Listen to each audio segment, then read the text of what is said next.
dimecake. Iki ora gelem mundur. Ra ngerti yo ngakhirat nyawamu dina iki. Nanya nganggo gamelan. Kejem. Aku ki selak mumet e. Aku dinake kere, aja sabar kowe iki. Mesakake lho iki ketoke kaya ngene iki. Nyanyi apa? Aku aja dimecake. Iki kulino blut, kulino penang, kulino maju ning paparanan. Ha? Anjir manye marano. Nyanyi ora gelem mundur. Ra ngerti yo ngakhirat nyawamu dina iki. Nanya nganggo gamelan.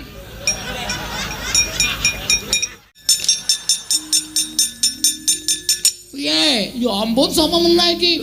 Lho, lengganan kok lali. Iki aku mung kari ngesak molas piye jalan ora? Ora sudi nggo apa ngabrak apa? Kowe sing ngapusi aku kowe ha, ta? Kowe sing ngapusi aku bayar nganggo dit palsu. Aku ya wedok palsu kok. Ya ampun kurang ajar. Bayar nganggo dit mono lho pi. Ora kasar-kasar to Mas, nek ngendikan ora kasar-kasar ya ampun panjenengan wong tuwa ya dicokot benggala, harus sing enom-enom. Nek ngendika aja sok kasar, ndak ditiru bocah cilik. Sing aduh, tak kira apa ya ampun, udele bodong. Asik lagi nggo dolanan. Bodong aku saiki. Iki sesuk diboncengke Bagong ngalor ngidul kae. Gong, Rene tak kandhani le. Ngapa Sip iki. Migat kowe. Piye? Ya ampun sapa meneh iki? Lho, lengganan kok lali.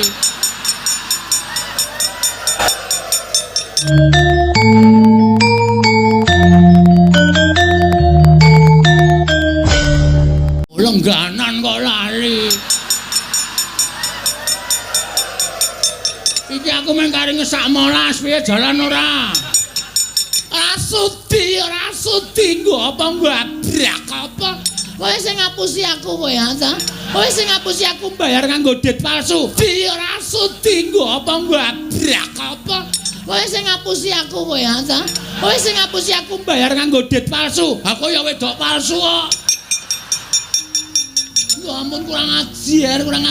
Bayar nganggo dit mono lho pi. Monopoli kok monolopi. Monopoli ya ampun. Yo, ayo. Ora masalah ya. Dia nekat banget iki. Wah, kono padange ya kono. Kowe ki nganggo wig to. Tiwas tak jambak rambutnya arep tak beleh kok copot. Gundul. Iki kecil mungil. Iki kirek-kikek ya.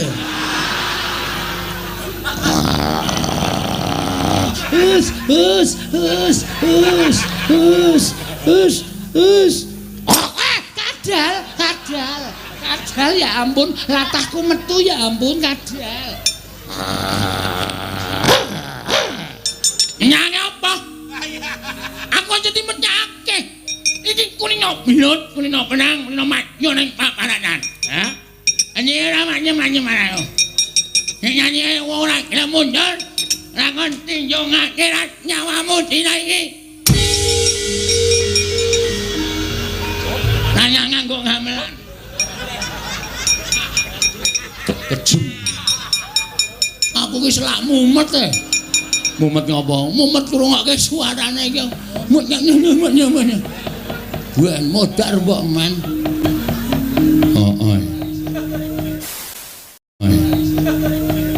Jarike apik itu. Ajuke ya. Aja ngene wong mati iki medeni. Ora wedi ro demit. Oh ya wis. Lurek. Prodo Mas atu menggong e. Ha iya. Copote wis. Lumayan iki. Ha. I dosa luga ngono kuwi njupuki sandangane wong sing mati. Ah ora urusan. Mungsuh ya wis.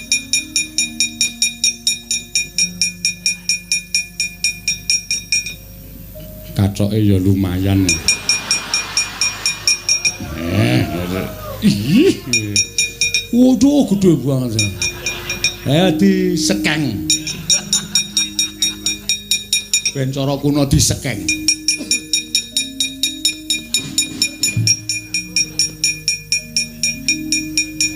Mbangane ra ganti. JT meneh. Mayan iki rada larang. Mbangane krokodil. Wedan gareng iki ketegelen nek kuwi. Wedan ngene kaya ngono iki to. Ha wis mati ora krasa. Lho, mbakune mawut-mawut kok. Tak kukup apa lintingen? Moh. Yo kon linting aku ora. Iku cepet banget lho tenan disumet. Durung semat nyerot wis makbut ngono wis tekan cangkemmu. Ayo, Amos Suramarata, Jaya Marata ing mangken padha-padha.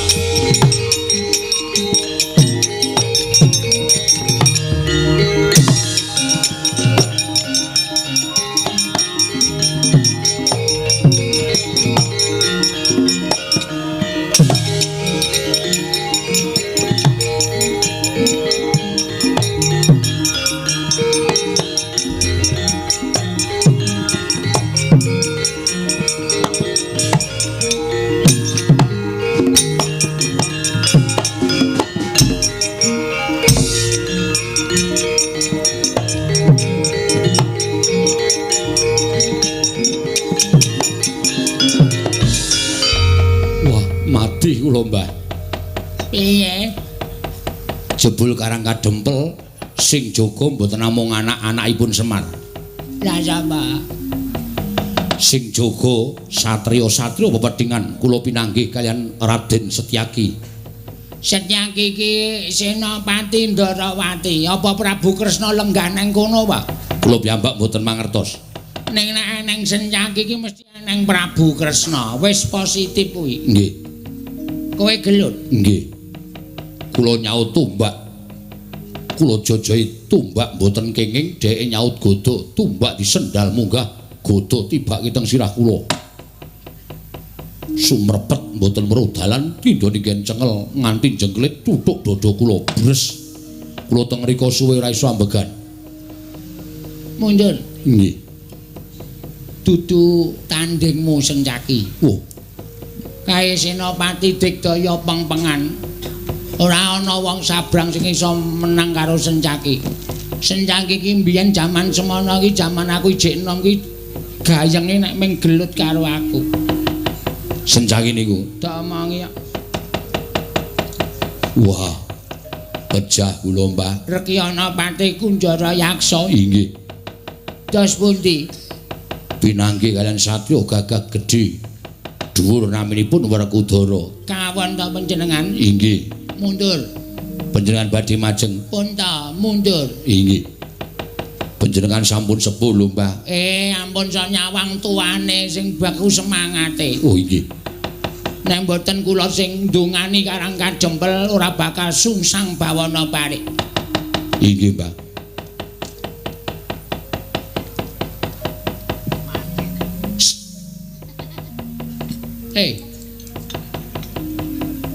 Arep maju ora kowe? Arep maju ora? Ganti jeneng po ajek jenengmu. Jan. Laura.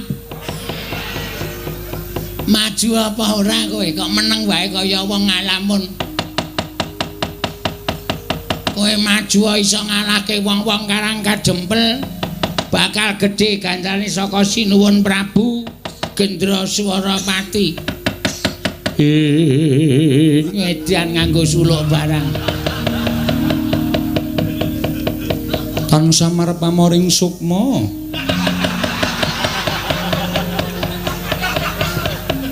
Sinukmaya winah iya ing sepi.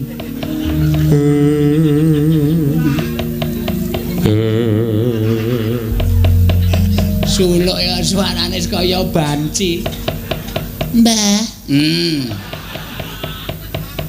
Kula nek maju apa isih ana komanan mungsuh, Mbah? Isih pirang-pirang. Ya ampun, ya ampun. Kowe iki wis tak penging dadi prajurit ya ngeyel wong wis tak yasake kios. Kowe buka salon. Kuwi malah laris kok malah dadi prajurit barang. Jiwa, Mbah, jiwa kula. Jiwa kula menika prajurit, kula menika nadyan kados mengaten menika jiwa saya itu dilahirkan untuk menjadi seorang pemberani, Mbah. Ngono inggih. Wong suwe sapa, Mbah? Wong-wong karang kadempel jare akeh satriyane. Ya ampun, ya ampun. Amuk Suramarata Jaya merata imbang yen padha-padha. Iki prajurit saka Pageralon, Mbah. Nisih, Mbah. Semingkir, Mbah, aku jelan ndelok rupamu, Mbah, semingkir. Sambrong gelap modar. Kene sing ngopani bendina kok anggere weruh wong lanang sing bagus-bagus kok karo mbane kok sia-sia. Amuk Suramarata Jaya merata candak tak iwel-iwel dadi apa kowe legane atiku.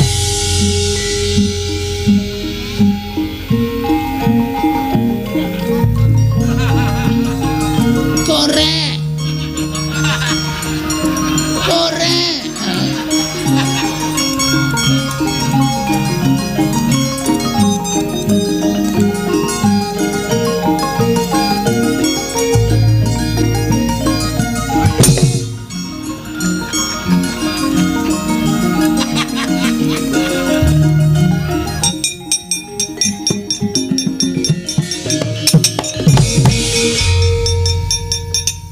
Bagus. Nadyan dedeg piadeg ora sepiro wae sapa ngaku wae. Iki apa iki? Uwang ya, masak keong. Uwang. Brengosen kok bengesan. Aku kan cowok feminim. Cowok feminim iki piye? Gak ngerti, gak milenial babal blas. Sapa Mas? Sentiaki. Sentiaki, ya ampun, jenenge Sentiaki sentil. Sedikit menjadi Kowe iki ngopo? Gemes karo sampean, gemes ya ampun tak jiwit lho. Kowe iki rene arep perang apa arep ngopo? Perang no. Ayo mungsuh aku. Mati dening aku Bangga tak ayoni. Mas sing nggawa mantel. Lho. Ngopo? Ya ampun, perang karo aku kan kudu nganggo lemek.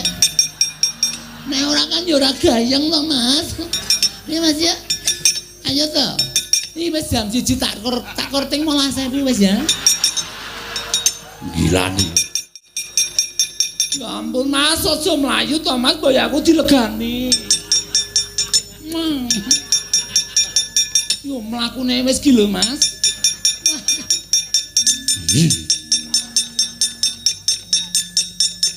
Enten apa? Nah, yen kowe cocok. Kula, yo maju mungsuhe gilani. Mas mikir. Gugu karepe dhewe. Ngalahke Ndara Sencaki. Apa dikira anak Semar ora ana sing iso ngalahke wong-wong Pagralon. Ayo, kene. Legane ati. Mungsuhe.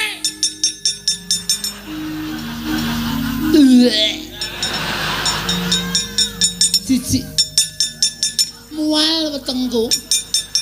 Ya ampun ana wong kok rupane kaya ngono. Ya ampun kok ya urip. Sasaranku kan om. Iki kok Mbah Kakung kaya ngene ya ampun ya wis kaya urip. Sapa kowe? Sapa kowe? Kowe sapa? Petro. Jeneng kok Cakro. Cakro ngebleki jasmu iki piye? Ora kasar-kasar to Mas, nek ngendikani ora kasar-kasar ya ampun menyenani wong tuwa ya dicokot benggala, harus sing enom-enom. Nek ngendika jajak kasar, ndak ditiru bocah cilik. Sing aduh, tak kira apa ya ampun, udele bodong. Asik lho iki nggo dolanan. Bodong aku saiki. Iki sesuk diboncengke Bagong ngalor ngidul kae. Gong, Rene tak kandhani le. Ngapa Sip iki. Minggat kowe. Piye? Ya ampun sapa meneh iki? Lho, lengganan kok lali. Iki aku mung kari ngesak molas piye jalan ora? Ora sudi nggo apa ngabrak apa? Kowe sing ngapusi aku kowe ha ta? Kowe sing ngapusi aku bayar nganggo dit palsu. Aku ya wedok palsu kok. Ya ampun kurang ajar. Bayar nganggo dit monolopi. Monopoli kok monolopi. Monopoli ya ampun. Yo, ayo. Ora masalah ya. Dia nekat banget iki. Wah, kono padange ya kono. Cah edian lho. Oh, deret-deret kaya ngono kae. Wah, kowe ki nganggo wig to. Tiwas tak jambak rambutnya arep tak beleh kok copot. Gundul. Heeh. Rasida. Ilang kemauanku. Kok iso? Arekane arep tak rangkul arep tak beleh iki malah rambutnya copot. Bucak geting tremplong ndase kae. Gilane. Gundul kayak minyak samin ketoke ndase. Kayak minyak samin ki minyak roti. Ana kawane kurang ajar ya ampun. Dandananku dirusak kabeh. Ya ampun gugarpe dhewe. Ayo ndi Semar Badranaya? Wis luweh ora. Iki kecil mungil. Iki kirek-kikek ya.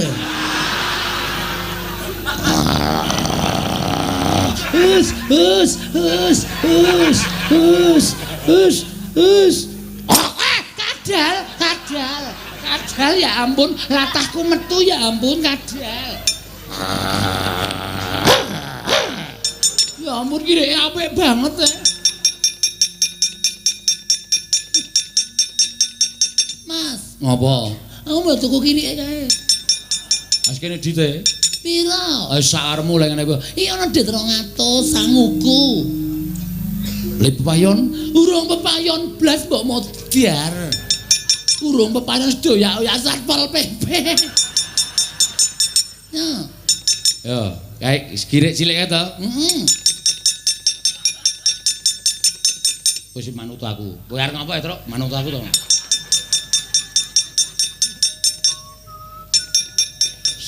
Iki galak lho iki. Nek nganti kowe ora iso ling ngopeni galak tenan iki. Ngandel ora. Iki gereng iki. Tur iki iso kaya menungso. Masa? Kowe dituku ana 200 gelem ra? Nek gelem jegok pisan, nek ora gelem jegok pindho.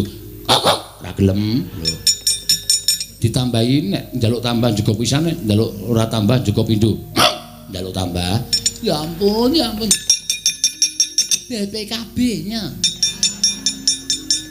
Tambahi BPKB gelem ra? Nek gelem jegok pisan, nek ora gelem jegok pindho. Ora gelem. Ya ampun, sertifikat kiosnya. Wah, iya. Gelem ora? Nek gelem jegok pisan, ora gelem jegok pindho. Ora gelem. Ya ampun, wis ra ndek apa-apa. Ali-ali. Ya ampun iki penganggonku lho. Penganggonku iki penganggon ning ngene yangku biyen. Oh, jenenge yange sapa mbiyen? Lopez. Oh. Ya wis ora apa-apa tak ikhlaske. Tambahi ali-ali gelem ora, nek gelem jegok pindho, nek ora gelem jegok pisan. Oh, jadi wale-wale. Hah? Nek ora gelem jegok pisan, nek gelem jegok pindho. Ora diwale-wale. Nek ora gelem ki pindho. Oh iya.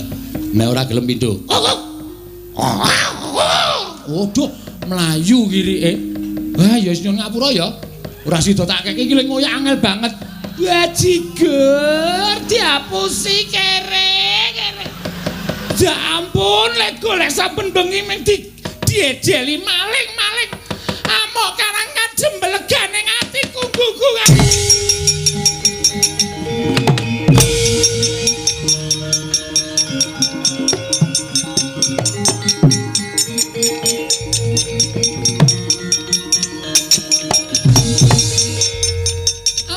Marata jaya marata imbang pada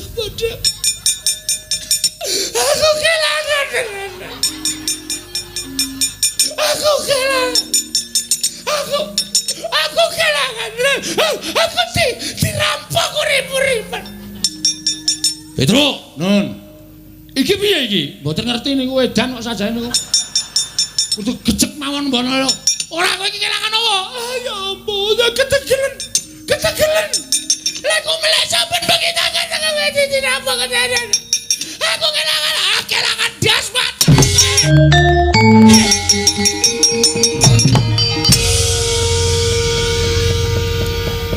Innalillahi wa inna ilaihi raji'un. Modar kowe Laura.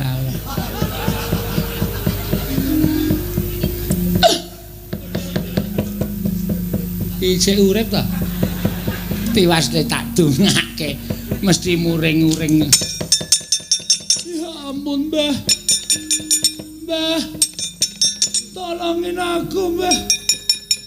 Tolong, Mbah. Iya tak gotong ya. Lah bocah kok kaya ngene. Wis waras yo, Ngger, waras inggih, Mbah. Inggih, sesuk bengi cek nyambut gawe waras saya, yang golek pasaran ya waras saya Laura. Aja lara ngendak kowe ra iso dienggo golek pasaran ya Sahara, Samirah, Laura, Sukini. Pirang-pirang jeneng kula Mbak lah ya amuk endi wong Karang Kadempel.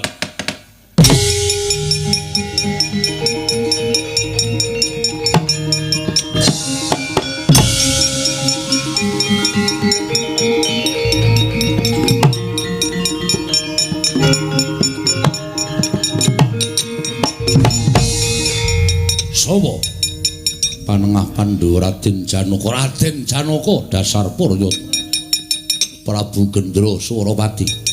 Ayo bali yo aja ngarep-arep iso boyong marang Kakang Semar. Yen Janaka isih cetha pocapane isih gleleng pacake ora bakal kelakon kuwi boyong Kakang. Wah, kelakon penjang kamu Parade.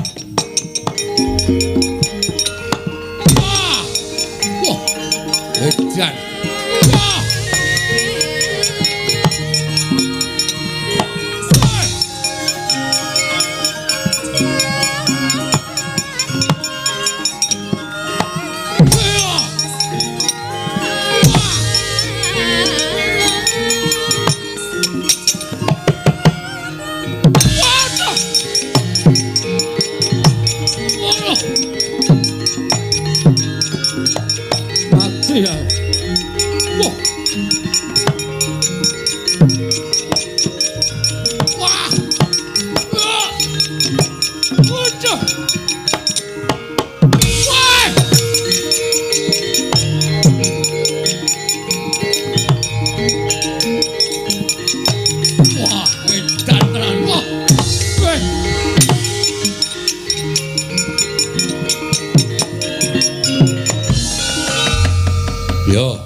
Wong Digdaya pancen wong pilih tandhing wong-wong Amarta.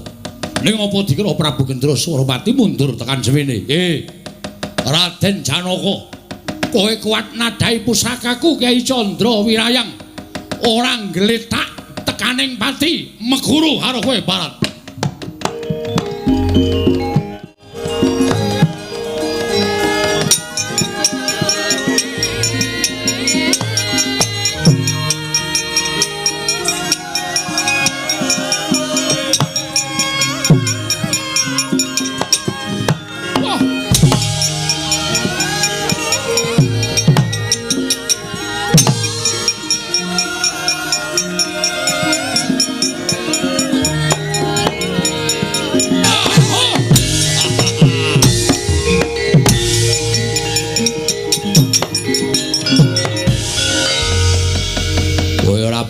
Kuat nampa kekuataning Kyai Candra Wirayang.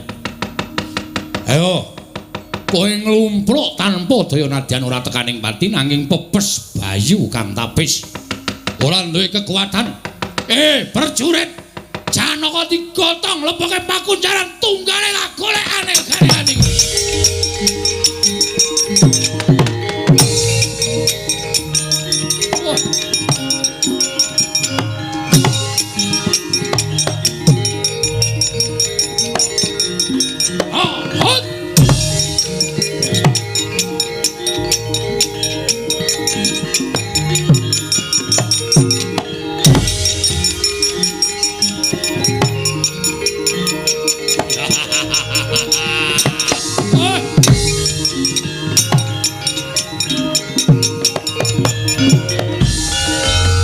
nadyan kowe gagah gedhe dhuwur sumbaga prawiring yuda sekti kalintang jayaning perang nanging ora bakal iso menang mungsuh kekuatanku Kyai Candrawiraya nglumpruk ora beda karo adimu Janaka prajurit leboke pakunjaran ndi Ratu Ngamarta bondo sisan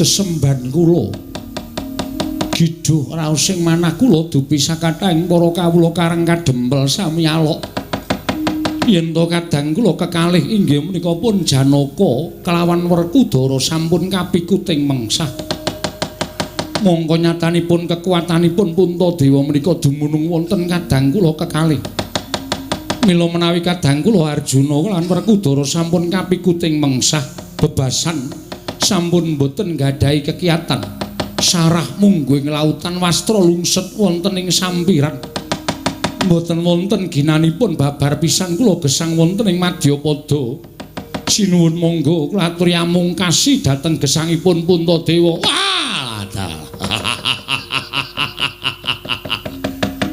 nadyan kondhang kowe Ratu Digdaya kedunungan Pustaka Jamus miyang jimat Klimasada ning tinemune bebau kiwa tengenmu wis sempal wis pepes mergo adimu lanang loro wis tak pikut wis ra bakal iso nglawat kowe ora iso piye-piye Puntadewa boyong leboke pakunjaran dina iki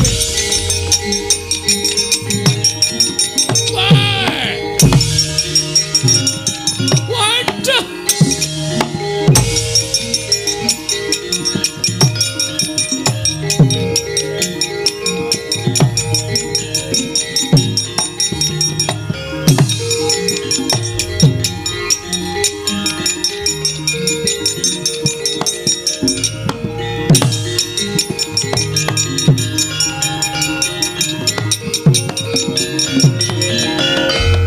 Petro mlayu-mlayu ngowo.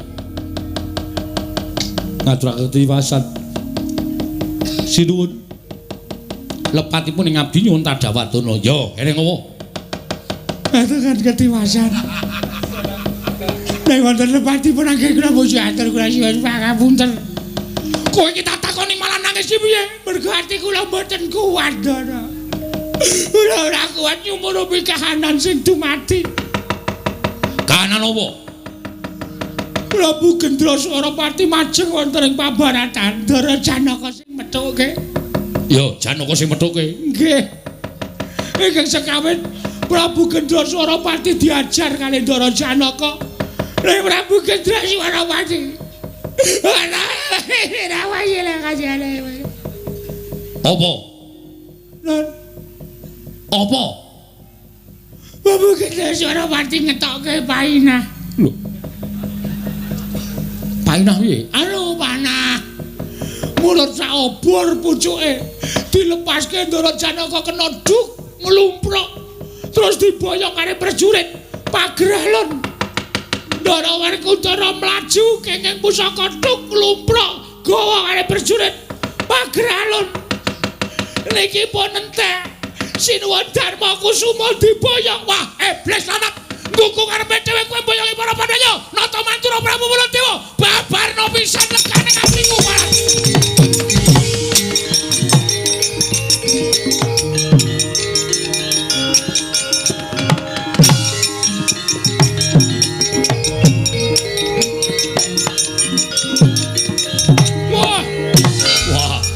Nata Mantura Prabu Baladewa.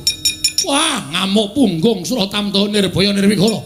Ya, kowe ora bakal tak gawa, ora bakal tak boyong, ning bakal tak wirang-wirangke saka kekuataning Candra Wiraya Barat. Wah!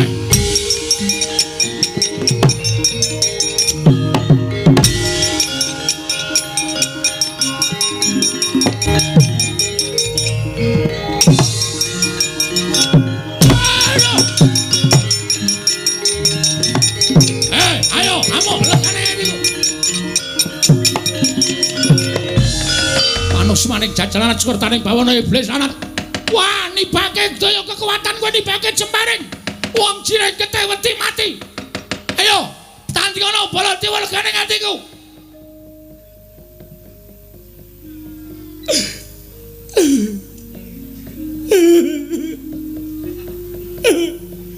Petro ngopo kowe malah nangis ning ngarepku apa?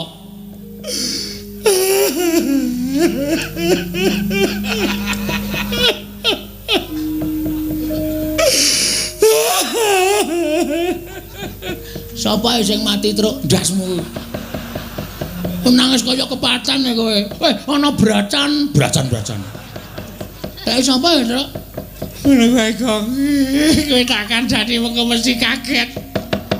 Petro kowe iki minggir aku tak maju perang. Mangke riyen. Sampeyan durung krasa. Kowe nggo pengilan ora le? Nggo apa? Omotan. Ki wong lanang kok ya nggo pengilan barang. Nggo macake. Ana apa Petro? Niki nun sewu lho. Manyawang pasuryan sampeyan. Lho, iki karepe piye? Iki kok malah ana macan barang. Niki mboten macan sinten-sinten. Ning sampeyan Ndara, wah mati aku Petro kandhang. Aduh, mati aku.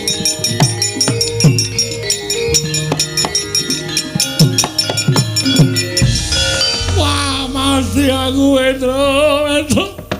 Waduh, aku kira kok dadi macan ngene iki piye? Ora ya ora ngerti kaya. Tawake nang sirkus wae. Payu larang lho kowe. Aduh, Petro, aku mati aku.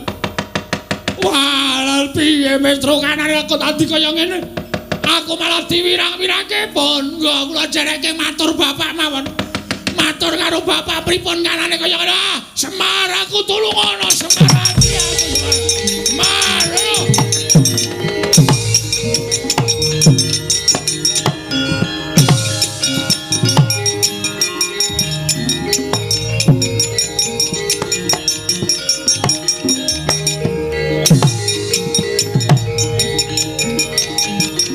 Aduh, Semar mati aku.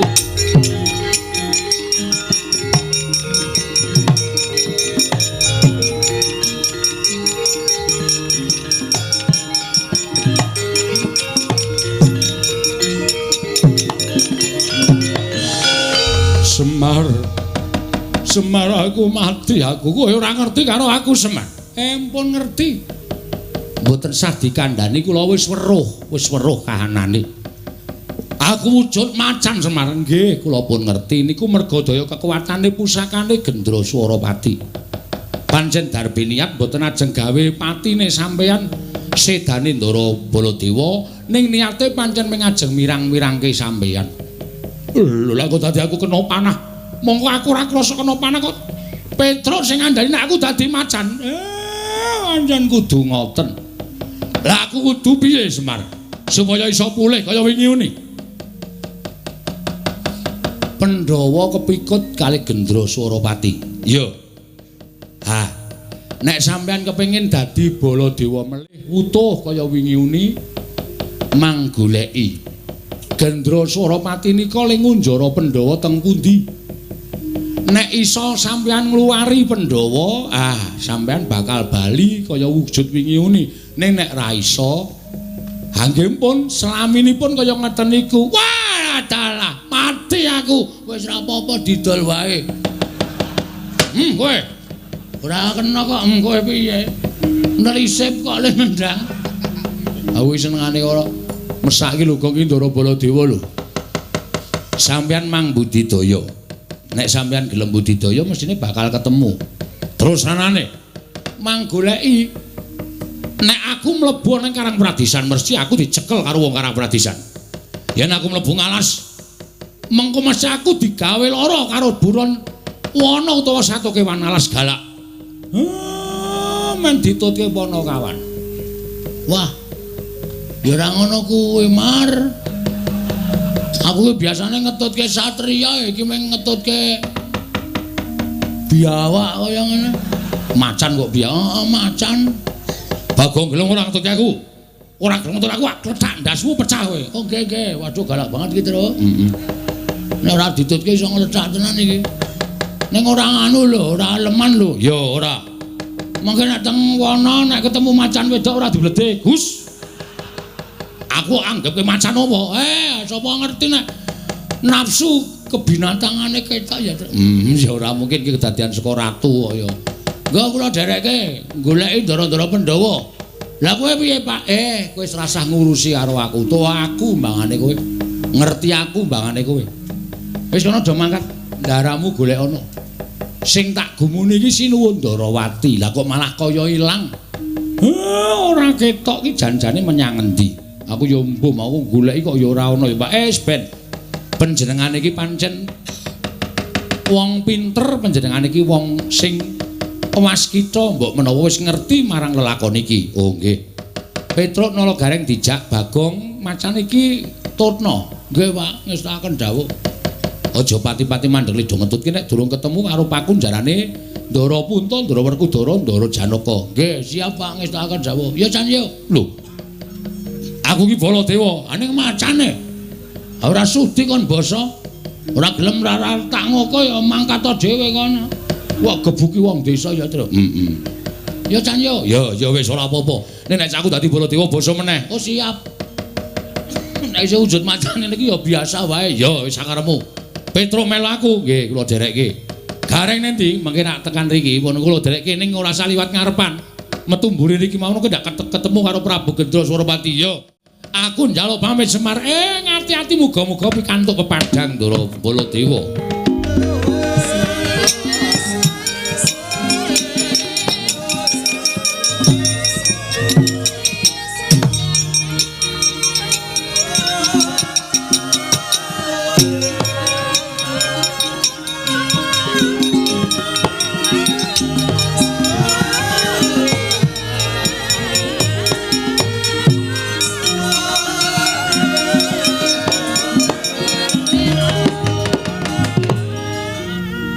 Semar nalika semanten meger-meger datan mubah datan musik ing cipta menutuh parang panguwasaning dewa dene mekaten pacoban ingkang kinampi dening Sangya para Pandhawa sigra anglala sumpingipun ingkang setunggal wujud lombok abang den banteng wonten ing Bantala sinartan rapal mantram sakti ical wujuding lombok abang ana wujuding Semar Badraraya tan genggang saringma kelawan Semar ingkang sejati.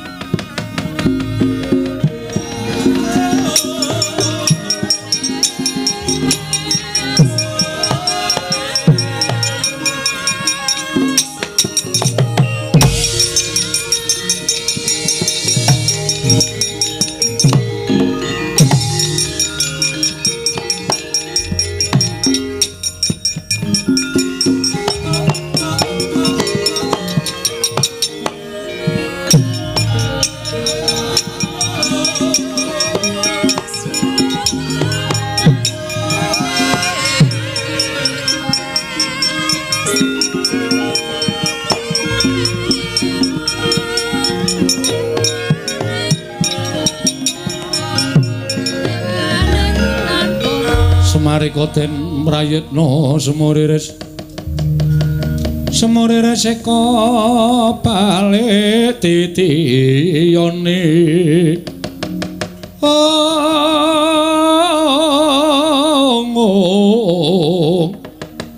titiyone kandayane tresanya purnama sasi